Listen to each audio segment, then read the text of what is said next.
In this video, you'll learn how to activate the followers option in your Facebook account. It's a very simple tutorial, so make sure you watch it until the end.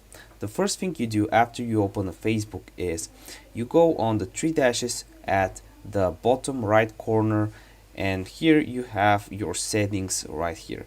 You want to go on your settings, and from there you want to first click on the privacy settings under the privacy tab. You go there and you want to make sure that down below who can send you friend requests, you want to click on it and make sure you have friends of friends enabled.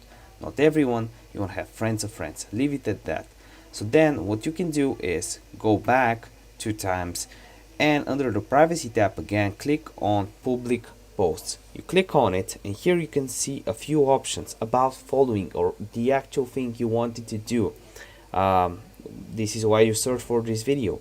You want to make sure all of these options are set to public, everything should be public, and this is how you do it. I hope this video helped you out. If it did, give me a like. See you next one.